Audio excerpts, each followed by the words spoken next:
नमस्कार। The topic गुरु में आपका स्वागत है। मैं हूं रणबीर सिंह। आज का हमारा टॉपिक है इंडिया भारत। ये जो इशू है काफ़ी दिनों से मीडिया में छाया होता है, इसके बारे में डिटेल में बात करेंगे। सबसे पहले जो इसमें विवाद हुआ है ये है G20 की जो मीटिंग अभी चली हुई है, उसमें प्रेसिडेंट ऑफ भारत लिखा हुआ था। ये आप देख सकते हैं, प्रेसिडेंट ऑफ भारत, ठीक है। इसको लेकर विवाद हुआ था। विपक्ष का यहाँ पर यह कहना है कि जो हमने गठबंधन बनाया है, जिसका नाम अलायंस का नाम उन्होंने इंडिया दिया है, इसकी वजह से सत्तारूढ़ पार्टी इस पर विवाद कर रही है। हमें सबसे पहले देखना होगा कि हमारा जो कॉन्स्टिट्यूशन है इसके बारे में क्या कहता है। कॉन्स्टिट्यूशन का जो फर्स्ट पार्ट है उसमें पहला ही आर्टिकल ये दे रखा है, India that is Bharat shall be A union of state. ये आपको मैं हिंदी में भी दिखा देता हूँ। ये भारत अर्थात इंडिया राज्यों का संघ होगा। तो हमारे कॉन्स्टिट्यूशन के हिसाब से हमारे देश के दो नाम हैं, भारत और इंडिया। हिंदी में हम भारत प्रयोग करते हैं और इंग्लिश में हम इंडिया यूज़ करते हैं, ठीक है। तो दोनों ही नाम कॉन्स्टिट्यूशन में दिए हुए। कॉन्स्टिट्यूशन में इसको लेकर कोई विवाद नहीं है। तो प्रेसिडेंट ऑफ भारत लिखें आप या प्रेसिडेंट ऑफ इंडिया लिखें, ठीक है। उसके बाद है जो, अगर भारत की हम बात करें, भारत नाम कहाँ से आया हमारे देश का। ये प्राचीन, अगर ऐतिहासिक रूप से इसका देखें तो हमारे देश के काफ़ी नाम हैं, जैसे कि भारतवर्ष है, जम्बूद्वीप भी किसका नाम है, भारतखंड भी है, आर्यावर्त भी है, हिंदुस्तान भी इसका नाम है। तो भारत का जो सबसे पहले जो नाम की अगर हम बात करें, भारत में भारतीय उपमहाद्वीप भी शामिल है, पूरा का पूरा, जो हिंदुकुश पर्वतमाला से लेकर के ऊपर हिमालय पर्वत और पूरे के पूरे इसमें 6-7 देश इसमें आ जाते हैं। उसको भारतीय उपमहाद्वीप कहा जाता है। तो ये सबसे पहले जो नाम दिया है इसको इंडस, सिंधु नदी से है। यूनानियों ने 4वीं शताब्दी ईसा पूर्व में इसका नाम सिंधु से इंडस, स को ह प्रयोग करके इंडस नाम इसे नाम दिया गया है, ठीक है। तो इंडस वैली आप देखेंगे प्राचीन इतिहास में, एनसीईआरटी की बुक में आपको इंडस वैली सिविलाइजेशन दिखेगा। आप या हिस्ट्री की कोई भी बुक उठा लें तो वहाँ पर सिंधु घाटी सभ्यता है, इंग्लिश में आपको इंडस वैली सिविलाइजेशन लिखा हुआ मिलेगा। उसके बाद जब बाद में फारसी में इसको इंडस की हिंद कहा जाने लगा। बाद में मध्यकाल में इसमें स्थान जोड़ा गया, ठीक है। फिर इसका नाम हिंदुस्तान बन गया। अगर आप देखेंगे मुगलों के काल में तो इसको हिंदुस्तान ही कहा जाता था। अरबी में से अल हिंद कहा जाता है, ठीक है। अरबी भाषा में से अल हिंद जो बुक वगैरह लिखी हुई है तो उसमें इसका नाम अल हिंद है। हिंदुस्तान, हिंदू, इंडस, ये काफ़ी नाम है हमारे देश के। उसके बाद हम बात करें तो फारसी में भी वही चीज़, मैं जो फारसी में आपको बता चुका हूँ, सल्तनत काल में भी और मुगल काल में भी हिंदुस्तान ही इसका नाम है। उर्दू में भी अगर आप बात करेंगे तो हिंदुस्तान ही इसका नाम आपको मिलेगा, ठीक है जी।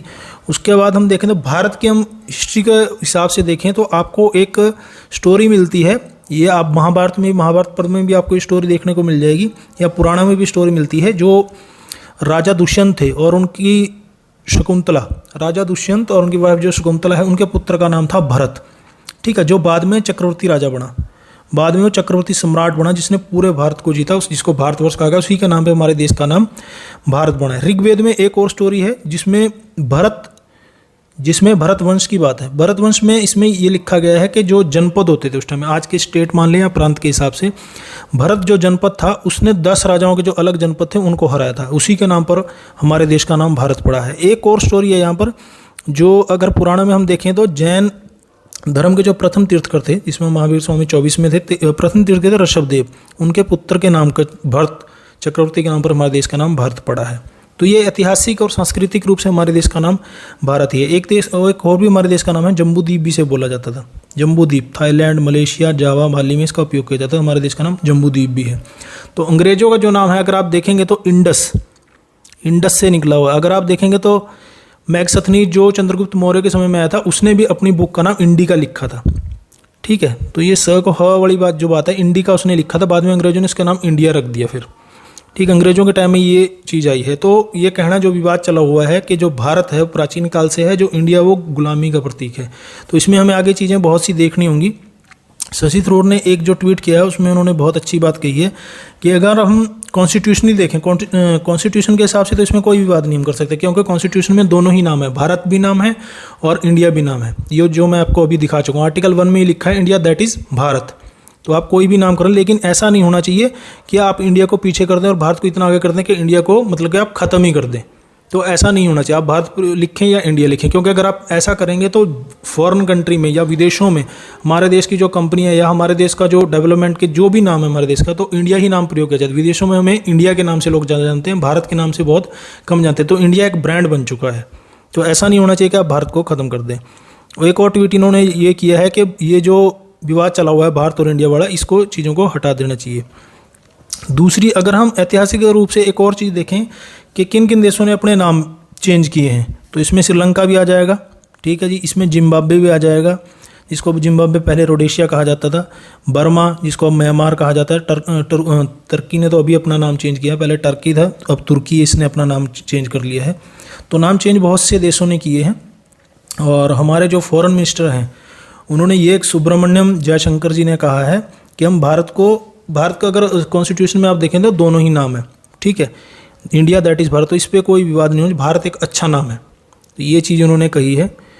अगर हम इस हिसाब से देखें तो भारत नाम चेंज करने पे आपको बहुत सी प्रॉब्लम भी इसमें आएंगी, जैसे कि इंडियन ऑयल मैंने इसीलिए लगाया हुआ है कि बहुत जगह हम इंडियन प्रयोग करते हैं या इंडिया प्रयोग करते हैं। अगर आप नोटों पे भी देखेंगे, अभी जो नोटबंदी हो गई Hatia, reserve bank of India लिखा हुआ है, क्या फिर ये अगर ये चीज़ें बदलती हैं तो क्या ये चीज़ें दोबारा से करनी पड़ेंगी, नोटबंदी दोबारा से होगी? तो ये विवाद बहुत ज़्यादा है। ये एक पॉलिटिकल विवाद भी है और ये एक कॉन्स्टिट्यूशनल डिबेट भी हो सकती है। तो मेरे हिसाब से तो यही है कि इंडिया का जो नाम है दोनों ही रहने चाहिए। इंडिया एक ब्रांड बन चुका है और भारत हमारी इमोशन से जुड़ा हुआ है, तो भारत भी इसका नाम ठीक है और इंडिया भी इसका नाम ठीक है। अंग्रेजी में हम इंग्लिश में हम इंडिया नाम प्रयोग करते हैं और हिंदी में हम भारत प्रयोग करते हैं। तो इंडिया में लोग भारत को ज़्यादा वो करते हैं, इमोशन से जुड़ा हुआ है, लेकिन इंडिया भी नाम गलत नहीं है, इंडिया भी एक ब्रांड बन चुका है। आपका इसके बारे में क्या विचार है, आप जरूर बताएं। कॉन्स्टिट्यूशनली मैंने आपको दिखा दिया और ऐतिहासिक रूप से भारत का प्रमाण भी मैंने आपको दे दिया। अंग्रेजों के टाइम में इंडिया नाम प्रयोग, लेकिन इंडिया आज के टाइम में एक ब्रांड है। इंडिया अगर आप उसको कम करेंगे तो भारत में आगे लेके जाए तो आपको बहुत सी चीज़ों में इसमें बदलाव करने पड़ेंगे। तो ये दोनों ही नाम सही हैं। ये मुझे लगता है कि पॉलिटिकल विवाद है, इसको ज़्यादा इशू नहीं बनाना चाहिए। आपको ये वीडियो कैसा लगा तो उसमें कमेंट बॉक्स में ज़रूर बताएं। हमारे वीडियो को लाइक करें, शेयर करें और चैनल को सब्सक्राइब जरूर करें। देखने और सुनने के लिए धन्यवाद। जय हिंद, जय भारत, वंदे मातरम।